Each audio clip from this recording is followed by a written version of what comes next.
Hello everyone, my name is Guillermo and let's continue this journey by adding the player name HUD to the player itself. So for that, let's starting by going into our system, our connection system, and that's located under the sources folder. Then we have the systems, launcher system, and we have the connection system here. So let's open up in Visual Studio or your editor of choice. Okay, so now it's open. The only change we need to do here is to actually print or set the nickname, Photon Network nickname, to whatever we typed in the player name. So as you can see here in the game context, we are asking if we have a player name. So this is a good place to make this change. So let's do something like Photon Network.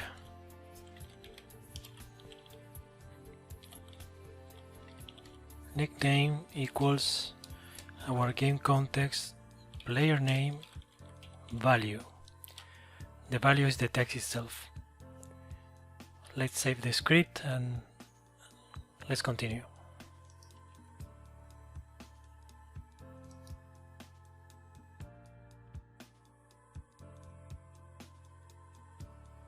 Okay, the next step is to build actually the UI for the player HUD. So what I did behind the scenes is to create this actor HUD prefab. So let me open up so we can go through it. And it is nothing but a canvas which has a vertical layer group as a child, and inside this child I have 4 objects. All of them are canvases as well, but I call them panels. And inside on each of these panels we have a text mesh text. Let me decrease the gizmos. So we have a panel for the actor title.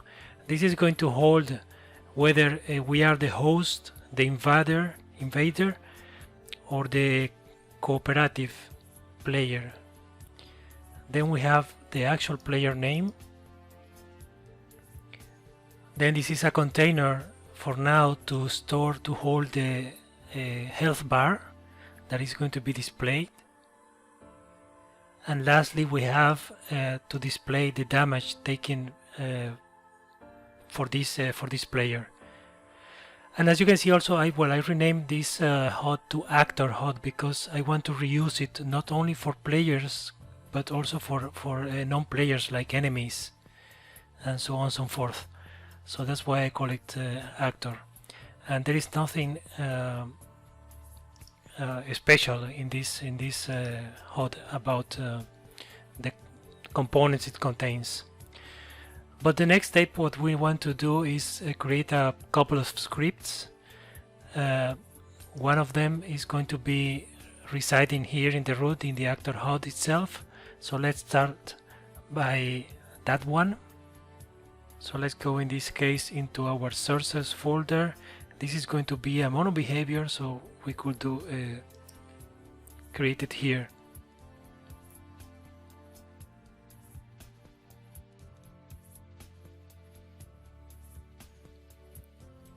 So let's right click and create a new folder, and let's call it views. And inside this one I will create another folder and call it UI. And lastly, let's create a C# script and let's call it actor HUD controller.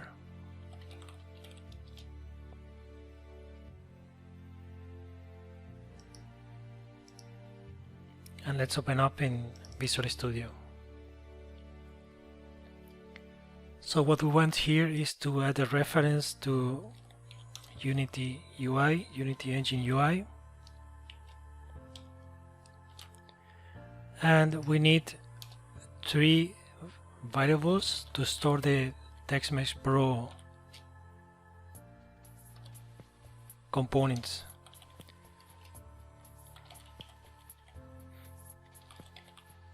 TextMex Pro UI.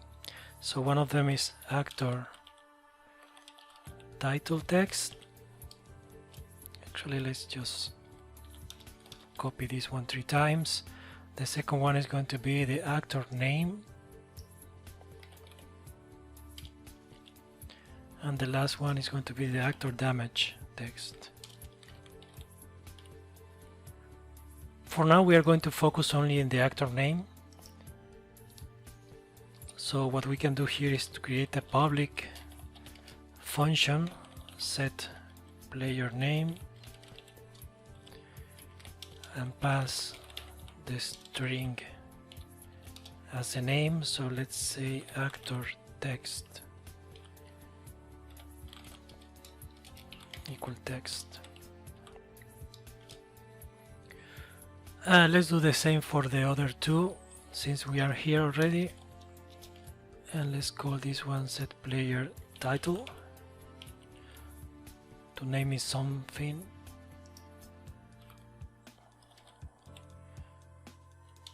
Title and set player damage.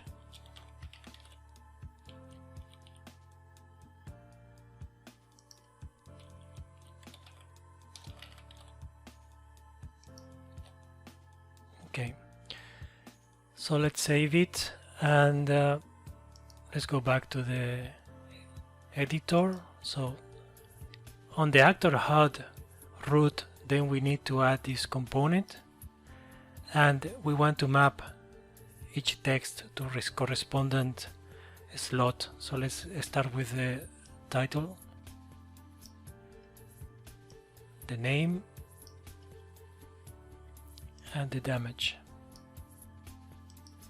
All right.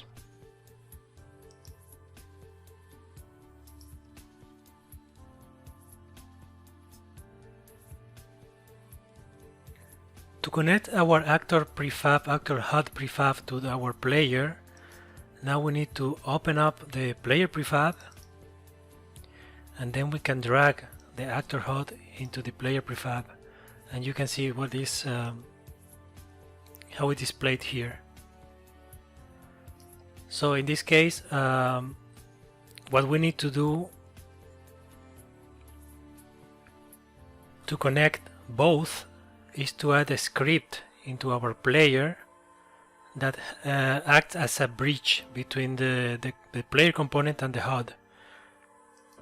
So since the player is the one that has the photon view, we need to query whether this photon view belongs to the controlled player. That's the reason we need a separate script, and actually it will be handy also for later purposes. So let's go into our mono behavior folder, and in the views folder let's create a new script and call it actor view.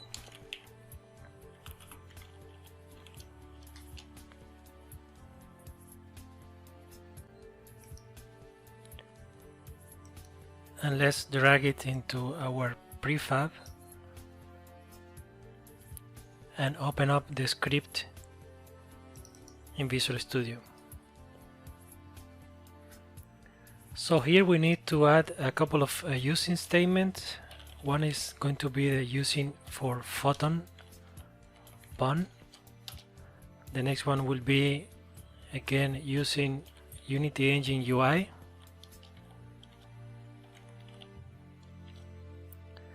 And what we need to do here is to create a placeholder for the canvas of the actor HUD. So let's create serialize field private canvas, and let's call it actor HUD canvas. And another one is going to be to store the actual photon view.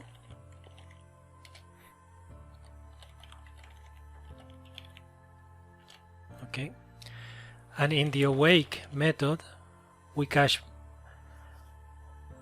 or let's instead of caching this, let's give it to the designer. So in the wake, what we're going to do actually is just to call the player HUD. If there is, sorry, the actor HUD. If there is an error, that will let the designers know that they forgot to bound this into the editor. So the first thing that we want to do is, if we are the owners of this player, then we don't want to show the HUD. So we can do that by setting that photon view is not mine. So it's what I'm doing here.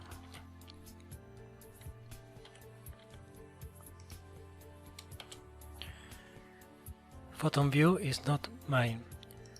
And next, what we want to do is to print the player name. If we are the owners of the original connection, then we query the photon network nickname. If not, then we query the photon view owner nickname. So for that, let's do same thing here, like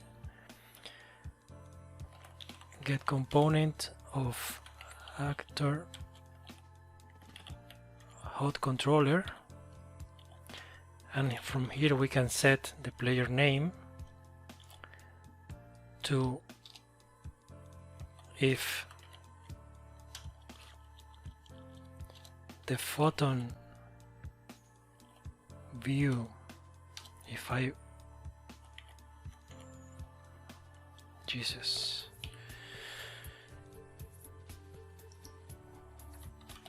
photon view is mine, then we use the photon network nickname. Otherwise, we use the photon view owner nickname. This is a simplified way to write this statement instead of using if else, so we can do it like that, and it will run just once in the awake. So let's save this script. Actually, I see that we don't actually need the UI after all. That's good. I believe in the actor HUD controller, so there is no point of referencing that. So minimize the Visual Studio to let Unity compile, and from here we can go into the player, and remember we have added the actor view script, so let's just add in the slot the actor canvas, and then the photon view is this one, so we can just drag it up. Okay.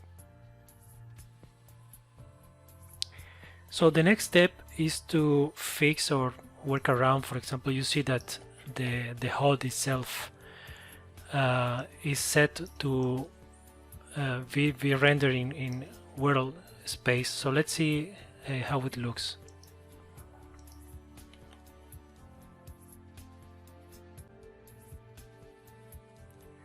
Of course, to see this in action, remember that if we are the owners of the photon view, the UI will not be displayed. So if I were to go to the scenes and click on Bootstrap to start the game and click on play, what I expect to see is nothing, of course. So let's start. But if I go to the hierarchy and check the player instance, I see the actor HUD is already set to disable. So the logic is working. So we are the owners of this player, and the HUD is disabled. So let's build quickly the game so we can try with 2 instances.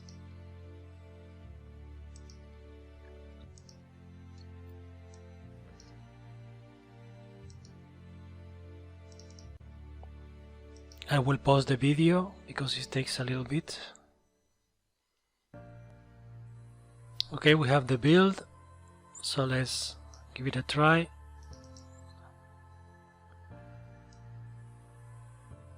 one instance here and the other one right down. Let's start this one. Let's type SSS, and in this one let's type BBB. So we are in the instance down there, and you can see if I go to the first instance, the canvas is displayed backwards. So let me now click on the first instance.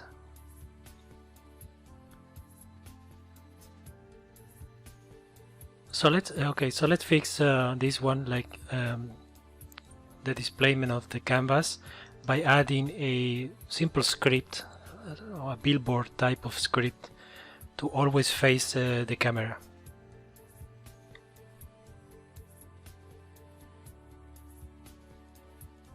So what we want to do is under our scripts, since it's a UI related script, let's create it over here, and let's name it Billboard view. Why not?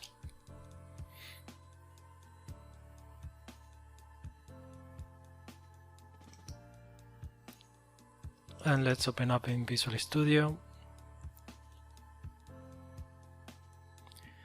And what we want to do here is just get the camera transform. So let's call it camera transform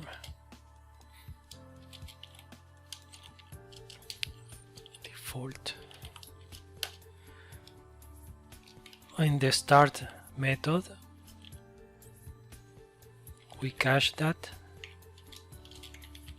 camera main transform, and in the late update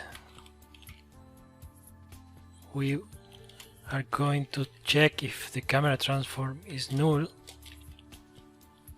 and then we return.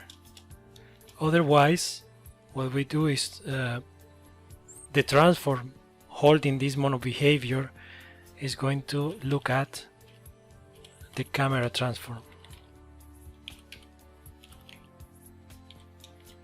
And also we want to rotate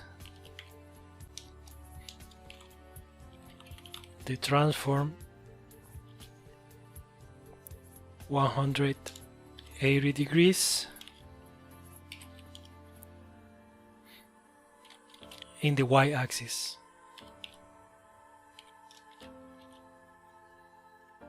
That's it. So let's minimize Studio. Let's script compile, and now we can go into our prefabs. We have the actor HUD prefab. Open up that one, and under our actor HUD we want to add this script. So let's find it. Billboard view. There we go. So let's give it another try. Let me go into the empty scene I always use when building players, and let's build a new player. And I'm going to pause the video again.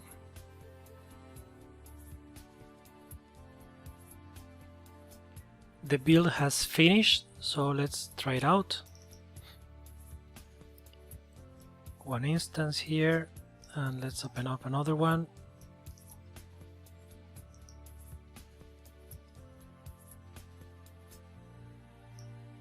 And let's type something here. Do the same here. And now if I go into the scene, now we can see how the text is always looking at, or the HUD is always looking at the camera, which is what we expected to see.